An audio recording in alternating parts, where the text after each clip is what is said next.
What are some NSFW history facts that don't get taught in school?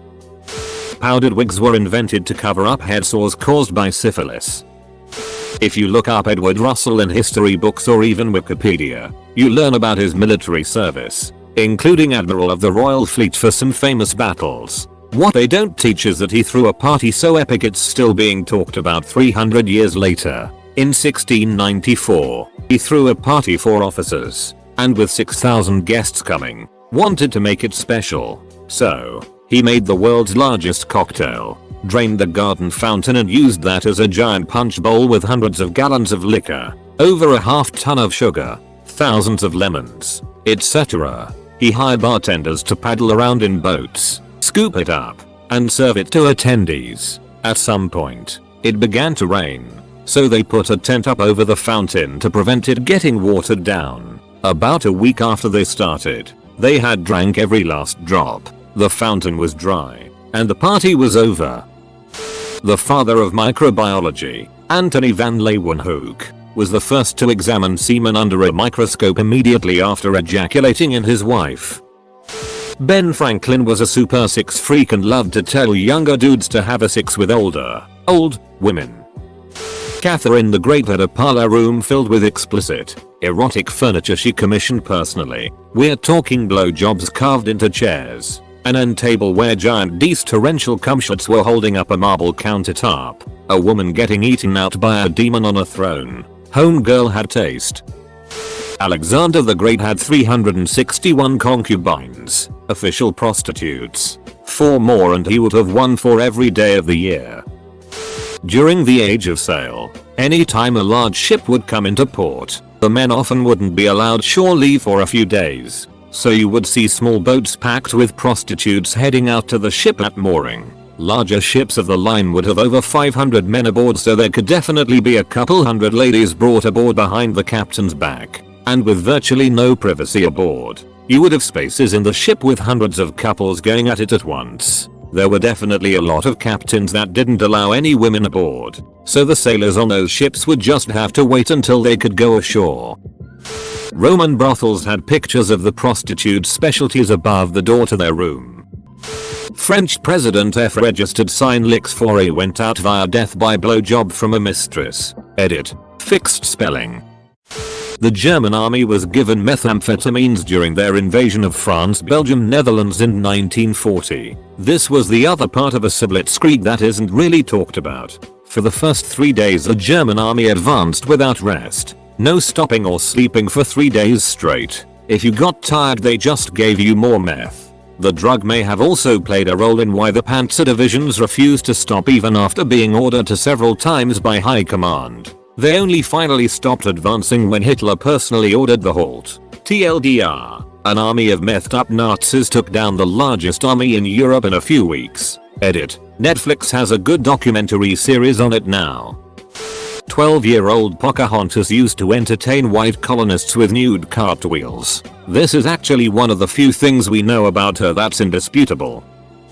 President Lyndon Johnson was obsessed with his D and loved to show it to people. He called it Jumbo. Anne Frank's diary talked a lot about masturbation, but most of it was edited out. The first person who was sentenced to the electric chair died horribly. Someone forgot to wet an essential part of the machine and he ended up with bubbling skin, melting eyes and a foaming mouth among other things. The amount of electricity was so strong that he began to convulse violently, so much so that he weakened straps. He twitched so erratically that his index finger dug through the palm of his hand. The entire room smelled of burning flesh, and the stench even permeated some clothes. Many people who came to see had fainted during the execution. But do you know what's even more horrible? They heard him wheezing after they turned the electricity off. Edit. Thanks for the gold and silver. Newton was so dedicated to his work and abhorred fun so much that many people believe he died a virgin at 87 years old. And by work I don't mean revolutionizing physics and inventing calculus. I mean alchemy. His main focus was turning lead into gold and making the philosopher's stone. Jenny Wade was a prostitute and a madam. She wasn't a kind and generous soul who was treating the wounded from both sides of the Battle of Gettysburg. She was offering her services to both sides. When you take the bus tour with recorded audio, the storyteller narrating the tour is supposed an old timer reflecting on the battle. When you pass the Jenny Wade house, still standing, he says something like, "That's the Jenny Wade house. Jenny was a friend of mine. She was a friend to many." I always liked that subtle nod. Greeks were heavily into sodomy on both sexes. Women were only required to be virgins vili prior to marriage. Every other orifice was fair game. Cleopatra was nicknamed Regina Meretrix, the queen of the whores. Archaeologists find lots of poop and lots of dildos. In the 12th century, a philosopher named Peter Abelard challenged the church teaching on sexual morality, pointing out that no ceremony of man could make an inherently immoral act moral. The act would have to be already generally moral. Therefore, a sex before marriage really couldn't be considered a mortal sin. He fell in love with the wrong woman and had his nuts cut off. This made him angry and sad. He then wrote a book. At the Battle of Agincourt, most of the English archers fought pantsless because they had serious diarrhea and were literally eating themselves as they fought. They won too. According to Christianity, Jesus ascended to heaven. Hence you might think that, according to Christianity, no body part of him should be found on earth. However, this does not include Jesus's foreskin, as Jesus was, and born as, Jewish. He was circumcised 8 days after birth. Hence, when Jesus, supposedly, ascended to heaven, his foreskin, known as the holy prepuce or the holy foreskin, remained in earth. Throughout the centuries, several churches claimed that they have the original holy foreskin, even several at the same time. Queen Victoria instituted a system of certifying prostitutes as syphilis-free. They were called the Queen's Ladies of the Night. Many prostitutes hung the certificate above their beds as a point of pride. Napoleon would ask that his wife, Josephine, not bathe for several days when he knew he would be coming home. "My man's liked a stinky lady." In any history course, the rampant raping done by most occupying forces around the world, for example, Japan in World War II. Capital D. Jorovi, former king of Portugal, had a royal masturbator. The political smear campaign against Marie Antoinette involved a lot of D's. 1. The creator of the vibrator was George Taylor. It was originally made as a steam-powered device that was used to cure a disease called hysteria by massaging the pelvic region.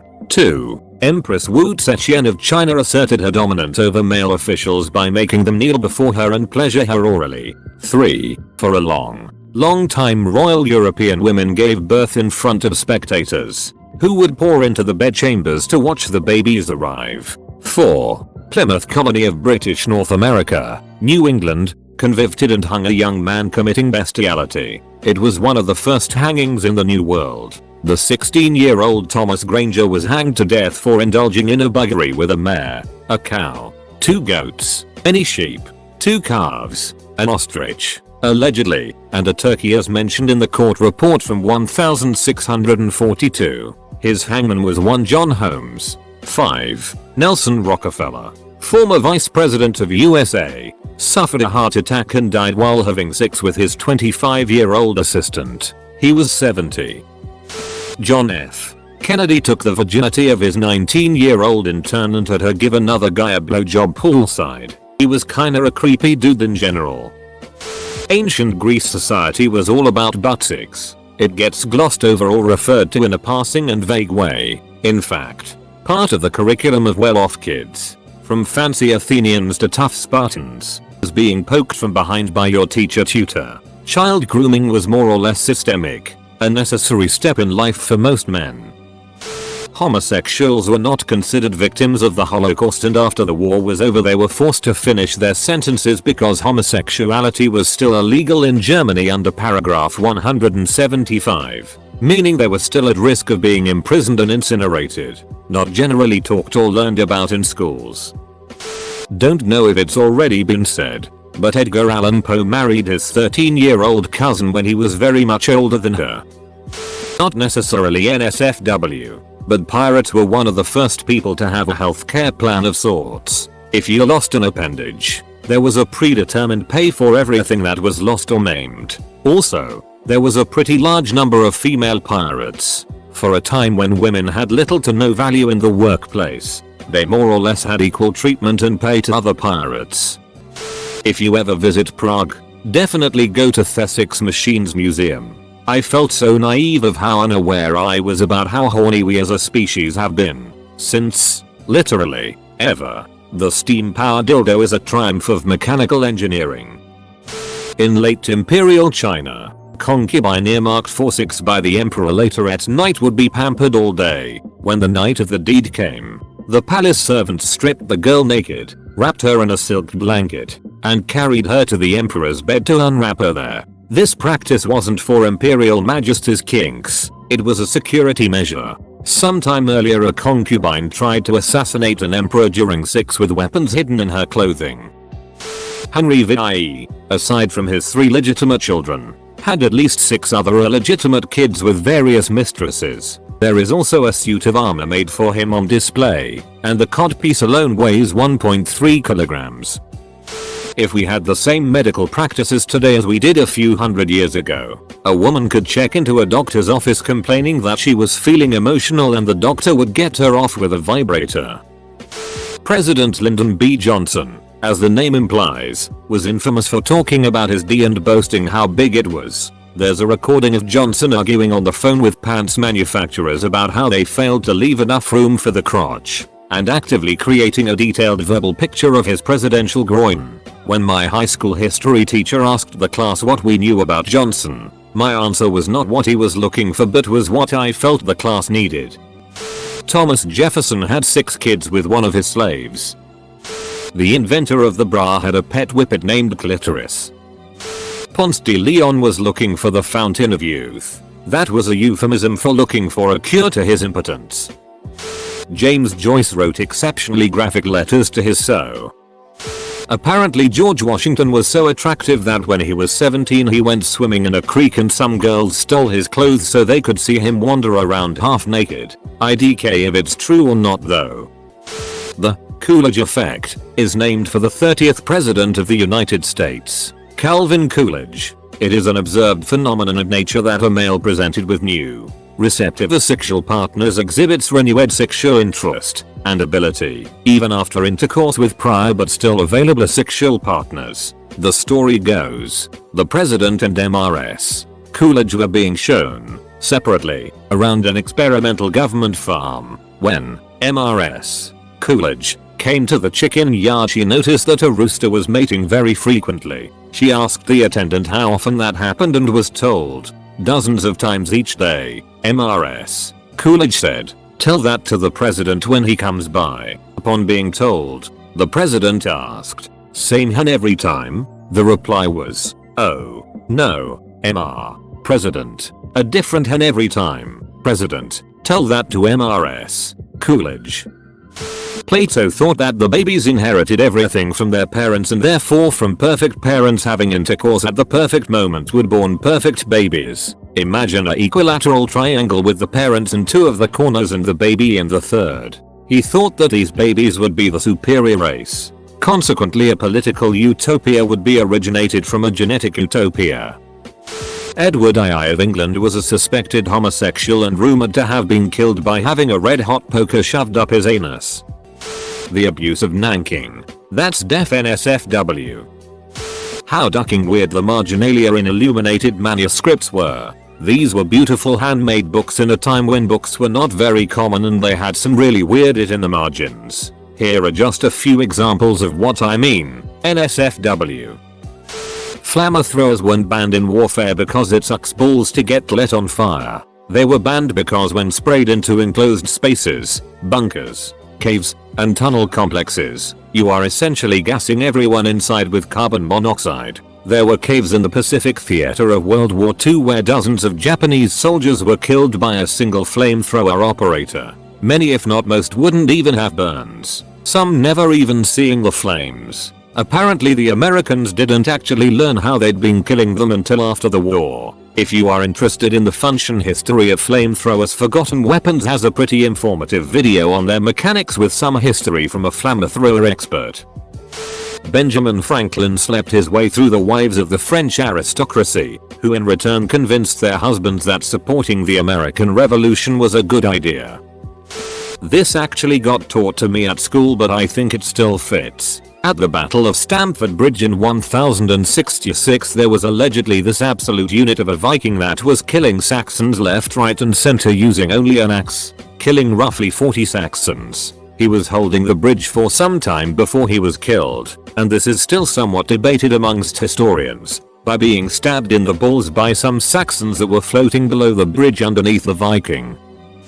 Gilles de Rais, a French lord and knight who used to lure children back to his place, torture them, decapitate them, skin them alive and masturbate upon them.